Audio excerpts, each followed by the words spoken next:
bro, some of my friends are doing development, some of my friends are doing CP or DSA. So I'm in second year. I don't know what to do. Should I do DSA or CP, like DSA or CP or development? Bro, I'm in third year. I don't have a internship, and some of my friends are telling me that if I want to get into Google, I need to practice DSA because that is like something that is needed to get into Google. And how to get a job using CP, whether CP and DSA is the same thing or not. So if you have these kind of questions constantly like troubling your mind, so I can't actually assure you that this video is going to solve the problem, solve the whole question that is getting in your mind. But I can tell you that 70% of your confusion is going to get solved. Okay, so Radhe Radhe. In this video, like I have planned this video very according to some sub segments, like whether like what the parts of the video should be like. So I have divided into basically 5 parts. So the first part looks like it's DSA versus CP. The second part it's development versus CP or DSA. The third part it's the present scope of CP. The fourth part, how to do CP. Like I'll be telling you like if you're a new beginner or what is your level of CP at this moment, and you're going to perform, like how you're going to perform better. And the last part, how to get a job. Obviously everyone is after getting a job only. So before starting my video, I would request you that if you want to like get the complete knowledge of the video, just take a sheet of paper, or even you can take a notepad and a pen. Nothing more is needed. Just note down the points that I'm going to tell you. Okay, so starting with the first point that I was like, most people have a question back in their mind. What is the difference between DSA and CP? Okay, so we can say that CP is basically like a subset. Okay, it's basically like a subset of DSA. So let's say you're dealing with data structures and algorithms. So there are various data structures and algorithms. Okay, like the searching algorithms, the sorting algorithms, the data structures such as array, linked list, graphs, trees. But the moment you get into some better logic building, implementation of those data structures in a better mathematical approach, or get into more advanced algorithms like Maneker's algorithm, KMP, some advanced data structures such as segment tree, trie. So that is the point where CP comes. Okay, that is comparative programming. Now, sorry. So like if you want to understand this, okay, so let me like, I took up notepad. Okay, I know I don't have a like smart board kind of thing, or I don't even have that what they call a tablet. Okay, so I can't explain it very well. So you guys know what BFS and DFS is. Okay, so I'll explain the difference between CP and DSA using BFS and DFS. Okay, so DSA is basically BFS, that is breadth first search, and you can say CP is DFS. Why is it so? I'll like explain it. Okay, so let's say this is a concept. Okay, and there are various key concepts that are coming out from this. Is it visible? I think it's not visible. Okay, yeah, I think it's not visible. Let me focus it once. Now it is visible, right? Yeah. So there are some key concepts that are coming out from this. Okay, now once you get the key concepts out of this, so there are again concepts out of this, right? So let me focus it once again. Okay, so when you're getting the concepts out of this, so if you're doing DSA, you have to understand this. Okay, that is, you know this concept, and once you know this concept, then let's say this is the data structures. Okay, this is the data structures, and these are the data structures, that is array, linked list, tree, graph, and etc. It's an infinite series. Okay, it's an infinite series, it doesn't end.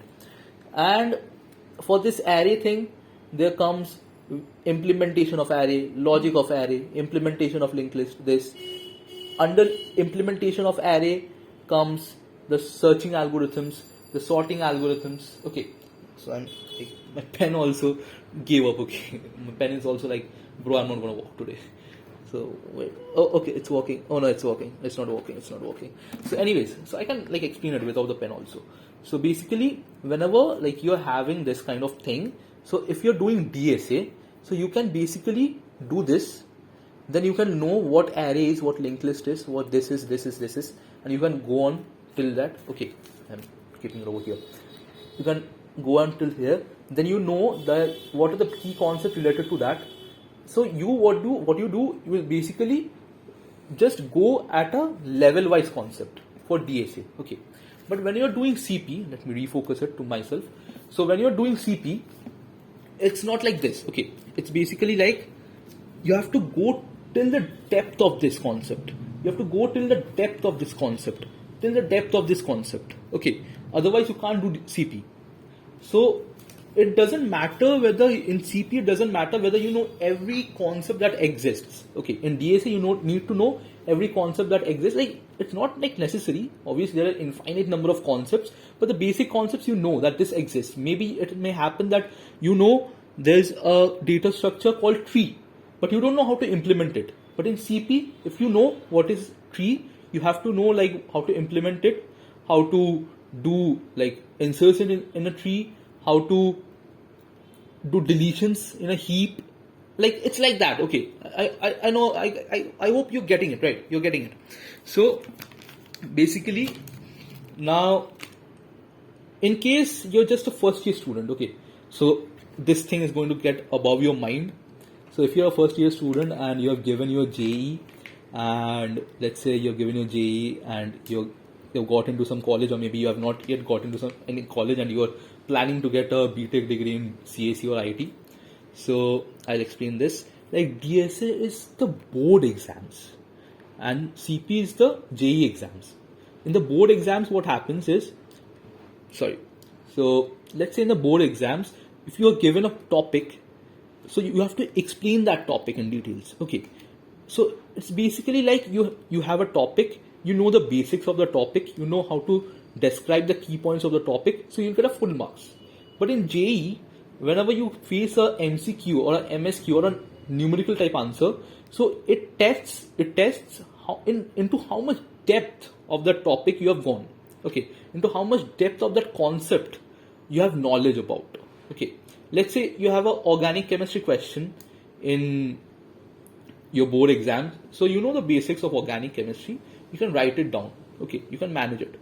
But whenever you're going to JE, so the question is so hard that you have to know some of the very most important concepts. Okay, so that's how DSA and CP differs. It doesn't mean that a person who is good in DSA can't be good in CP, or a person who is good in CP can't be good in DSA. Now, a question that may come, that what should I do? Should I go for BFS or DFS? I mean, should I go for DSA or CP, right? So it's like you should do both. Okay, first of all, you should do both. Now, how to do both? You have to manage it. Okay, so on a scale, you have to do DSA, that is BFS, and just go into the depth of few of the concepts and give contests, so that you know that I have a grasp in CP as well as I have a grasp in DSA. Okay, because like I was going to discuss this like later on, but still I will give a little bit gist. Because whenever you need to build a logic, you should know what is the building blocks of that logic. Okay, so I hope this is very much clear. DSA versus CP, what should you do? Okay, so balance both of them. Okay, now the next question that may come to your mind, that is, bro, I'm in second year and I'm seeing that my friends are doing development, web development, app development, maybe machine learning. Some of them are doing, some of them are working in cloud, understanding the cloud, AWS, and there are a few people also there who are doing CP, who are having good rankings in CodeChef, Codeforces, LeetCode. So what should I do? Because I am completely unaware of what should I do right now. Okay, so if you want to like note these points down. Okay, so if you want to understand what is the difference between development and CP in your career, not the literal difference, in your career, how it is going to make a change. So it depends upon how the company that you are aiming to join, what it demands. Okay, so if you want to get into a company as a full stack, like you will see that whenever you see a company out there posting their job postings, you'll see that they post a full stack developer, a MERN stack developer, a mean stack developer, a Flutter developer. So if you are targeting that, you just need that thing. Okay, you just need to do the MERN, you just need to do the mean, you just need to do Angular, React, Flutter, app, machine learning. Machine learning is different thing. Okay, it's like not easy. I'll say that machine learning is difficult because you need to know various algorithms. You have to train models. So if you want to get into the job market by machine learning as a data scientist, you need to work a lot hard. So these are the companies. Some of the companies you may see that they demand complete development. But now if we talk about Google, companies like the whole Mang body, okay, the Meta, Amazon, Google, that whole body. So if we talk about it, so they don't have their tech stack defined. They are like not working on MERN. Okay, they are not like working on MongoDB. They are not working on React. They are not working on Angular. Like they are not specifying it. They have their own tech stack back at their office. Okay, they are doing their work by themselves. So you don't know the technologies that are being used in these companies. Okay, so at that moment, how are they going to evaluate yourself? Like you, okay, how are they going to evaluate you? So what they do DSA. They check your DSA capabilities. They check your competitive programming. Like from now, I'm going to like say that DSA and CP are same. Okay, like you get it. Why I'm going to say it. So they're going to check this. How much you know about the logic building thing. How much you're accustomed to the logic building thing. Now, I told you about Google. So, if you're doing development, I'll recommend you that you should have good projects back in hand. And if you're doing machine learning also, same thing. Like you should have good projects back in hand so that whenever you're getting into some company, that company should know that this guy has done this kind of project. So, he has got the caliber. So, he knows how to do this type of development. But if you want to, like, if you think this very wisely, you can't do a project on DSA. You can do a project on CP. Okay, if you want to tell someone that I have a good DSA profile, I have good knowledge about DSA, I have a very good CP profile, you have to like share your link of the Codeforces account, you have to share your link of the LeetCode and tell them that yeah, I'm a night batch at LeetCode. I have solved 500 questions at LeetCode. Okay, so this is a kind of flex what DSA and CP guys do. Okay, so basically that is the reason why I say that if you like do whatever you are doing right now, like work on the development, machine learning, everything, but don't leave CP or DSA. Okay, because that is going to build up your knowledge. That is going to be the basic block, basic building block of everything. If you have good grasp in your logic building, if you have good grasp in your mathematical like aspects, if your base is very strong, you can do anything. Okay, to be honest, I'll like explain this. I'll like just tell you this incident. I didn't do any development through the 4 years of my BTech course, and I started development recently. I won't say that I'm a very good person. I'm like very much talented. I've completed the whole development thing in just 1 year or in just 1 month or whatever it is. No, it's not like that. It doesn't work like that. Everything needs practice. But I'll tell you that if you want to do development, you spend 18 hours, 20 hours a day behind development, you will do it. Okay, but if you spend 20 hours a day behind CP or behind DSA, your brain will be like, it will be very much tired. Okay, and most of the people are like lethargic. So it's a recommendation, do your development, whatever you're doing, but sidewise you should also continue with your CP DSA. Now, what is the present scope of CP? The third point. Okay, what is the present scope of CP? Google Kickstart, I don't know how many of you have heard about this. It got ended. Okay, it got ended recently. I think 1 year back. Okay, because I think 2 years back, because I was starting CP. I was starting CP and I gave the last Google Kickstart, the farewell Kickstart thing, and I think it ended that time. And then Top Coder also stopped funding its its CP contests. Okay, so I think I'm getting too gibberish. Okay, so it's stopped taking its contests because it stopped funding. Because you have to understand one thing, that these platforms are platforms, like they're earning platforms. Okay, they're profit making platforms. CP contest, holding a CP contest doesn't give you that much of profit. Okay, instead Google will be using its funds in some other field, right? This is the reason. Don't think that the future of CP is very dark because Google Kickstart ended and this ended, and then in Telegram also, like there are so many channels which are leaking out codes midway of the contests. So don't think that it's going to end. Okay, if you are good in it, you have scope in it. Simple. And then if you talk about the present scope of CP, you should understand, like, why is it necessary? Okay, why is CP necessary? Like, if you know DSA, it's better. It's way more than better. You may say that I know DSA. I know, like, most of the companies, big companies want DSA, so I know it. I don't give contests because I am not comfortable in that situation.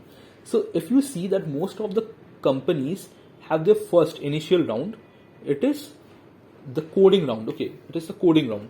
So in the coding round, you're basically given a set of questions, and under a stipulated time, you have to attempt those questions, and how many questions you get right, you get based on that ranks, and you get an interview call.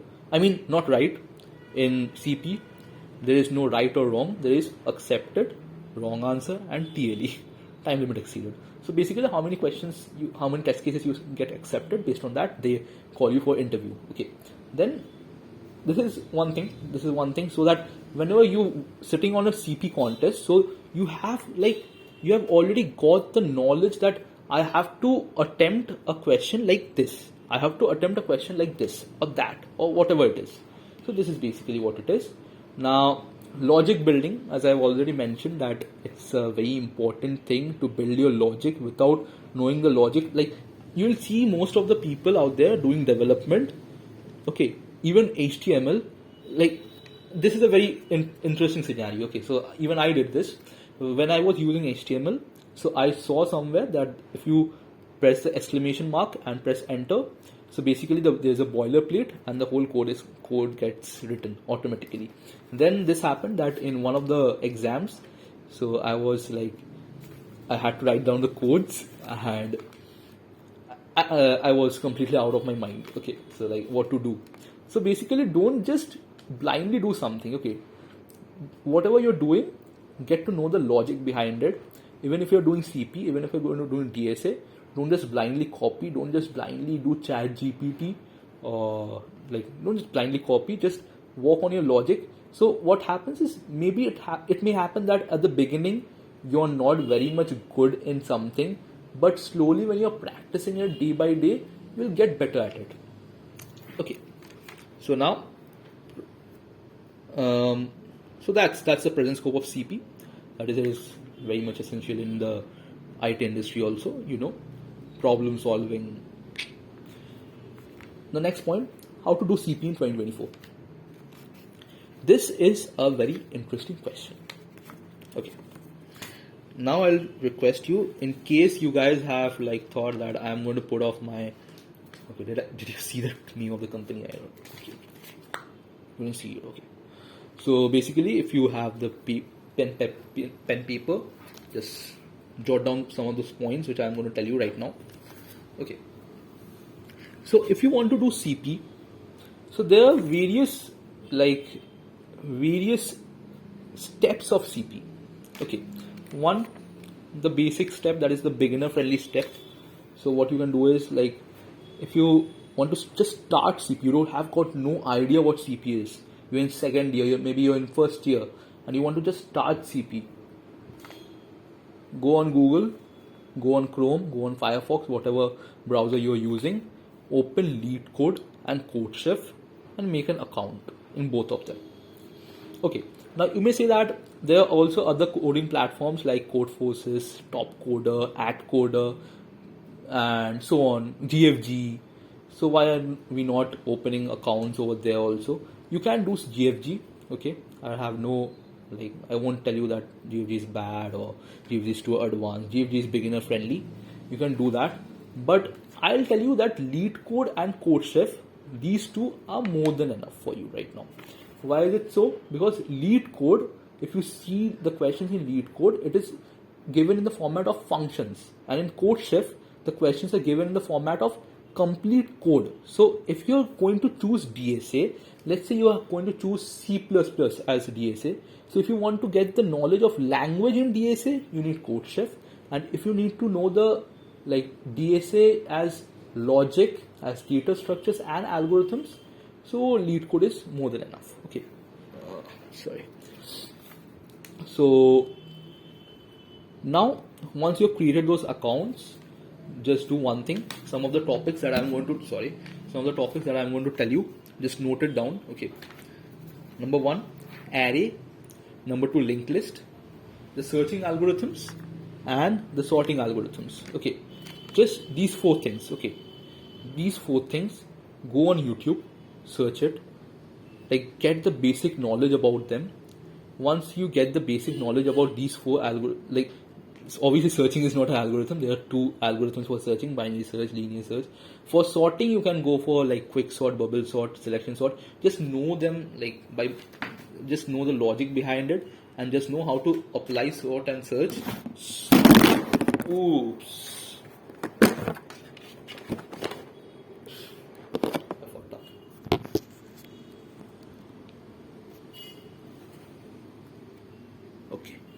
Okay. I hope my mic is working right. So just go on these platforms. Okay, just go on these platforms. Oh, sorry, I meant just go on YouTube and get the basic idea about these algorithms, get the basic code. If you don't know what language you need to choose, whether you need to choose C++, Java or Python, these are the 3 languages. Any of these 3 you can choose, but I will prefer that you should choose one among CP and Java. Okay, choose anything between CPP and Java. Okay, don't choose Python, because Python is you won't get to know the concepts in details in Python. Okay, because there are a lot of modules over there, a lot of libraries over there, which makes your work much more easier. So it's better that don't choose it. Okay. And once you're done with this, go to LeetCode, search out the tags of the questions, search out arrays. Okay, let's say you've got arrays. Now, once you've searched it out, go for the problems which are in the easy level of arrays. Try solving it. Okay. Then linked list, search, sort. Just go for the easy. Okay, LeetCode, there are 3 kinds of ratings of difficulties. That is, one is easy, one is medium, one is hard. I mean difficult, I guess. Okay, I don't remember, hard or difficult. Okay, so don't touch the medium or hard. Just go for the easy ones. Try doing it. If you can't do it, look at the editorial. If you still can't understand how it is done, then only go on YouTube and search for it. Don't directly go for YouTube. Sit on a problem. Learn to sit on a problem for few minutes. Not few minutes, at least 10 minutes. If you can't do that problem within 10 minutes, then only you should go to YouTube. Otherwise, you should not go to YouTube. Okay. Done with the beginner part. Now, let's go into the intermediate part. In the intermediate part, you have to do one more thing. Open a Codeforces account. Okay. Now, you're again going to do the same thing. Some of the data structures and algorithms that you need to know. One, note it down. One is sliding window. Second is graph, tree, basic logic building using mathematics. Okay. This is a very important thing, because this is the beauty of CP. Okay.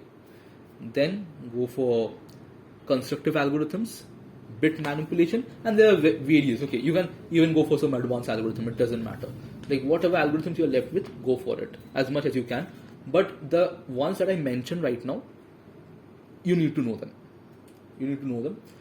Then what you need to do is, now you're going to come from LeetCode easy to medium. Now when you're going to go to the intermediate level, just make sure that you are well accustomed to do any easy level problem. At least if you're attempting a easy level problem, it should have like, you should have 70% chance that you're going to do it perfectly. Okay. So now once you're done with it, go for lead code medium level problems now. Okay. Lead code medium level problems.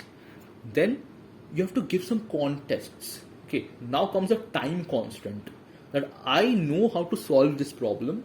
I know how to do this problem, but now I am going to do this problem within the stipulated time. Okay, this is the challenge. This is the new challenge. I need to do this within the stipulated time.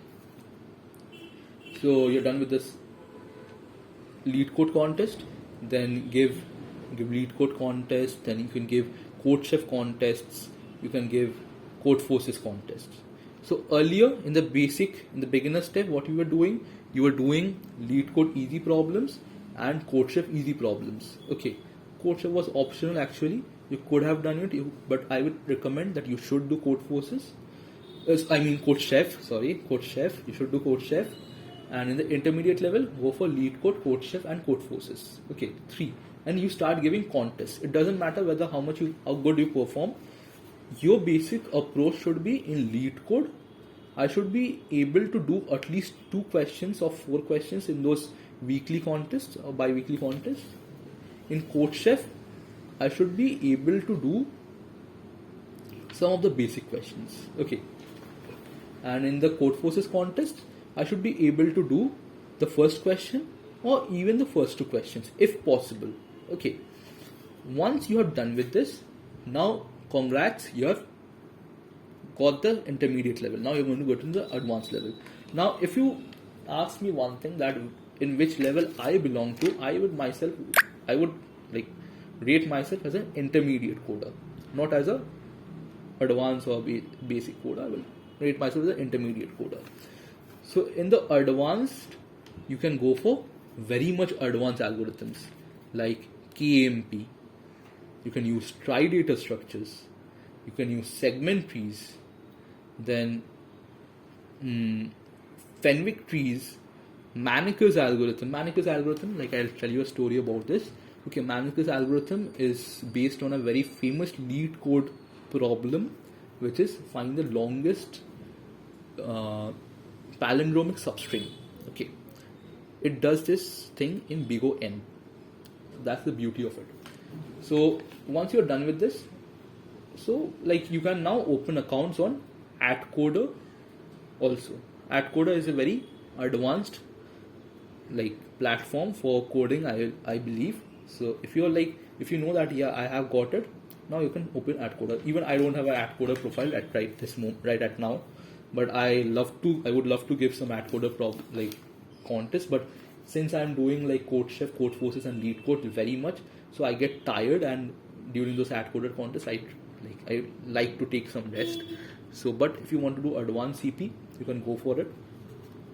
Now, I think you have got the basic idea that how to do CP in 2024. Okay, you've got the basic idea. Now comes the most important thing, whether CP is going to land you a job or not. Or if it's not going to land you a job, or if it's going to land you a job, how to get a job in 2024. So whatever I'm going to tell you right now, in case you have been like watching this video for the last almost, it has been half an hour. Okay, that's very much, man. So if you're watching this video for almost half an hour, so I can tell you that your mind is going to tell you, oh no, I wasted half an hour of my time, okay, on this stupid video. So at this moment, I don't have a job. I'm a pass out of 2024 and I don't have a job at this moment. Why? I won't actually blame the job situation, the job market. I will say that it's kind of luck, it's kind of skills. I may not have the good skills, as I was telling that I haven't done any development in the 4 years of my BTech life. So at this moment, I'm working on my development stuff. I'm doing MERN-Stack. I'm doing I know Flutter a little bit.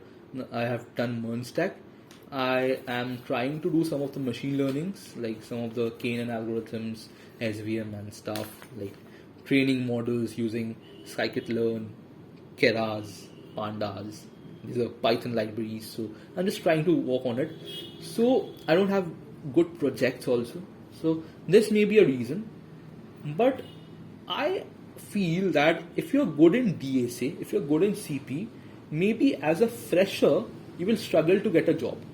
But once you get a job, so you know at this moment that you're skilled, and now you've got the experience. So if you're skilled, you got the experience, and you have the basic knowledge of logic building.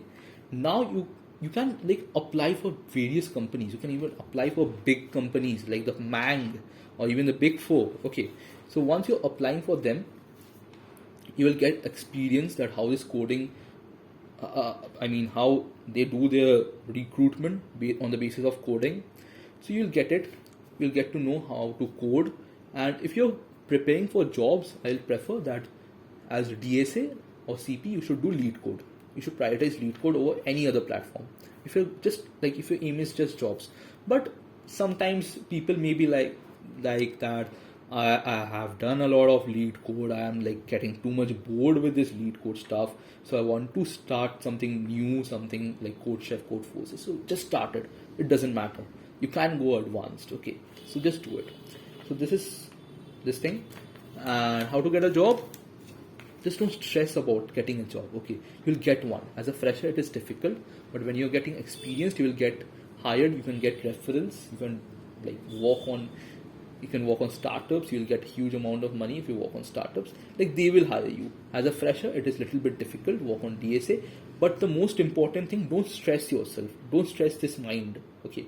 Don't be like, I need a job. I need a job right now. I don't have a job. So like what am I doing? Berozgar ho kya main? Okay, so don't be like this. Do everything. Do entertainment. Prioritize entertainment too. When you're getting on YouTube, watch entertainment videos. Watch funny videos out there.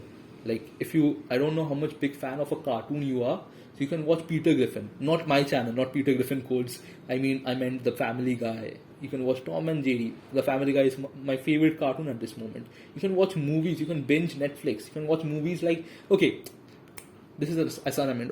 Okay, I'm going to end the video anyways because it's been too long. I'm recording this video.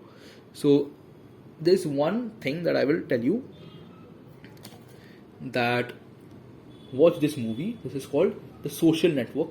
Okay, The Social Network. This is a very good movie, and I think you'll enjoy this movie. And just enjoy this movie and don't think much about jobs.